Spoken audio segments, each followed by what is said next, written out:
Rolling.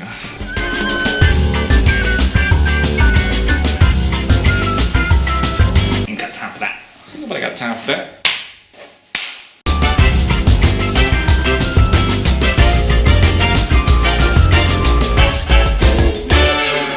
Ready to go? Ready to go. Hello everyone and welcome back to part 3 of our Not So Live lockdown series. If you guys might remember, some of you might remember that about 6 years ago when Trev looked very different, we did a whole other series called Cheeky Romans. Great, welcome to X Factor US. Sorry, Cheeky Romans. Sorry, I got that slightly wrong. Trev, is that? Do you want to sing? Trev, do you remember Cheeky Romans? I do remember, it was very cheeky. It was so cheeky. It was cheekier, some might say, than a spicy chicken at Nando's with sweet potato fries. Trev, do you think that this interview series might be even cheekier, or would you use another word? It'll have to go some to be cheekier than Cheeky Romans, because Josh Mennell was involved in that as well. Josh Mennell was involved, and I'm not Josh Mennell. Trust in your own righteousness. Well, bleh. But I'll bring my own flavour to this. Welcome back to part 3 of Not So Live Lockdown. So, last week we looked at 3 keywords for chapter 2 of Ephesians, which again was very difficult, mission impossible. But we made it happen here at All Souls Youth. The 3 words were dead, alive and new. We were dead, we were made alive, and we were made new. And we looked at what that looks like practically. So, our new words for this week, take a note of them: mystery, church, and prayer. So, Trev, talk us through. Let's start this off. Well, the 2 of the words actually are very different, have different meanings in the Bible than what they mean in our culture. One person once said that Bible words have Bible meanings. Now, mystery, when we think of mystery, we kind of think of JFK being killed. Who was it? You know, all these sort of different theories, and it's a mystery. But when the Bible uses the word here, it's interesting, I think it uses it 3 or 4 times in these few verses, three times I think in verses 1 to 6. It doesn't mean mystery like we understand it. What it actually means is an open secret, okay? Something that's open to all. Once it might have felt like a mystery, but now it's open to all. Why? What does it actually mean? Well, look at verse 6. This mystery is that through the gospel, the Gentiles meaning non-Jews, are heirs together with Israel, together of one body, and sharers together in the promise in Jesus. So before, look in the Old Testament, who are God's people? God's people are Israel. But now, all the promises, everything that was promised to Israel is now for everybody. It's for Jew and Gentile. Now that is the mystery that's been made known to everybody. Mm-hmm. So if you're a Gentile and I'm a Gentile, which we are, okay, what we've got to realise is that we now are part of the biggest thing that's happening in the universe. We are heirs together. All the promises that God has made are to you and to me. In the Old Testament they were to Israel, but now they're to all people. That's the mystery. So you've got to realise that you're part of something huge, the biggest thing going on in the cosmos. How many years ago was it? 5 or 6 years ago, me and Lily, my middle daughter, we went out to South Africa. I was doing some talks. It's just before Christmas in Cape Town. And Lily arrived on Friday morning. She arrived on the day that Nelson Mandela had died. Wow. Now, can you imagine, we were in Cape Town the day Nelson Mandela had died, and suddenly it became very clear that we were part of something very, very, very big. Obviously, if we'd have lived in Britain, we'd have been, with it. But to be in South Africa, to be in Cape Town, we were part of something huge, worldwide. Mm-hmm. Well, you times that great event, you times that by hugely, you get to the gospel. Mm-hmm. The gospel is the biggest thing happening, and now all people can be part of that. So when you say all people are a part of that, what does that look like? What are those people to do? Well, as we saw last week, by nature spiritually dead, and we're made alive by Christ. So we have to trust in his death to forgive us. Now the second word is Church. church. The second word is church. Now again, what the Bible means by church is different to what most people think today. When people say church, they mean a building like this. They mean a church building. But when the Bible talks about church, it talks about God's people. So when it mentions church here, it doesn't mean building, it means God's people. So look at chapter 3, verse 10.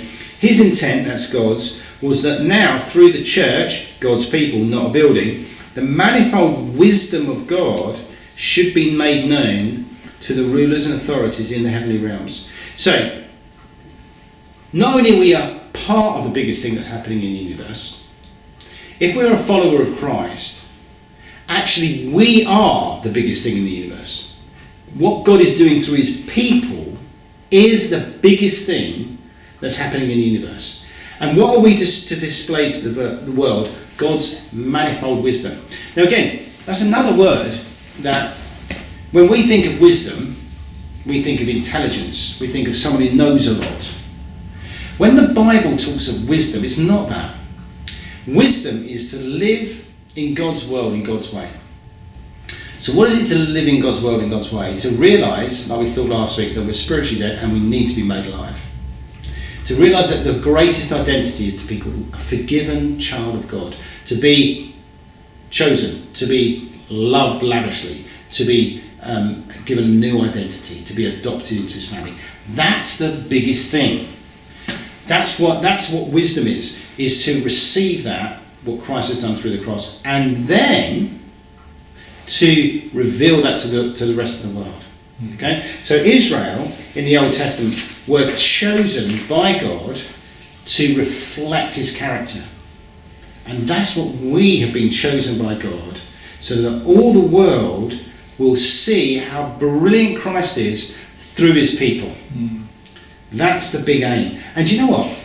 Not only other human beings. Look at the verse again. All right. To be made known to the rulers and authorities in the heavenly realms. So, the biggest thing happening in the universe is what God is doing through his people. And both angels and Satan and demons are absolutely gobsmacked at what God is doing through his people. God is bringing a community together from every tongue, tribe and nation, and he's making them one through Christ, his people, the church. So God's doing this through us, through his people, but sometimes that just doesn't feel like what's happening. Like, I remember at school, even today, sometimes that can be really tough to know on a day-to-day basis that is what's happening. And as we look into the stars, as we see the comets from the hill, it's hard to think that this is what's going on in the universe, and this is the most powerful thing happening in the cosmos. So how do we understand that on a day-to-day basis, that this is what's happening and this is the reality? Yes, brilliant question. And Paul answers that, and the third word is prayer. Now, just think about everything that we've already learned. You are chosen, you are loved, you are adopted. Just as you're saying, everything in our culture seems to be trying to work at helping us not to remember that. Everything in our culture it's a secular culture, so it's trying to mould us into thinking that those things are not important. Okay, so what have you got to do? You've got to pray. So look at verse 3, verse 14. But what have you got to pray for? For this reason, I kneel before the Father, verse 14, from whom every family in heaven and earth derives its name. I pray that out of his, God's, glorious riches, he may strengthen you with power. Now think of the word strength. When you think of the word strength, you may think of someone like Anthony Joshua, 6'6", 17 stone, 12 pounds. Olympic champion, currently holds 3 of the heavyweight champion belts. And when you look at him, you look at somebody's training schedule from YouTube, he is immense. When you think of strength, you think of him. Or maybe when you think of strength, you think of someone who's been very successful and they now have money and they're powerful. But when the Bible uses the word strength, all right, it's something very, very different. What does Paul say? Verse 14, I kneel before the Father. Now, Paul's very physical position highlights what prayer is all about. On your knees, you are so. When you get on your knees before God, what are you saying? What you're saying is, you're very big, and I am very, very, very small. On your knees, you're saying to God, you're the strong one, I'm the weak one. You're the one with the power, I'm the dependent one. If God's people are to be strong, they need his strength. Why do they need his strength? They need his strength to remember his great love. They need his strength to remember that they are part of the biggest thing in the universe, even though the culture tells them something different. They need to remember that they are called to display God's wisdom to the world. Think back to Ephesians 1. They're called to remember that they're chosen by God, that they're loved by God, that they're adopted into his family. You and me need to pray for the strength to remember those things. Amazing. Thank you guys so much once again for tuning in. There's a lot in there to think about. The mystery of being brought into God's family after thousands of years of it only being one nation, the mystery of what that meant, the church, God choosing his people, and how we continue into that and remember that, as Trev just said, in prayer, and prayer for strength to know that and understand that day to day. We hope to see you guys next time for another episode. Again, why not take a few moments to process that, to pray, maybe reflect as you listen to some music on our Spotify playlist, Youth Lockdown Live. Search Youth Lockdown on Spotify. But yeah, we hope to see you guys next time. We hope you're having a good summer. We're having a great summer here in this room. We just kind of stay here week to week and sleep here and plan these interviews. Wear the same clothes. Wear the same clothes. There we go. See you guys next time for another episode. Trev, thank you very much. Pleasure. Live audience, thank you very much. Woo! See you guys next time.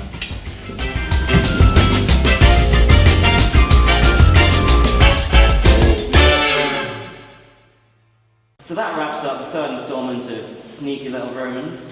I hope you come back again to enjoy some more cheeky Romans with us.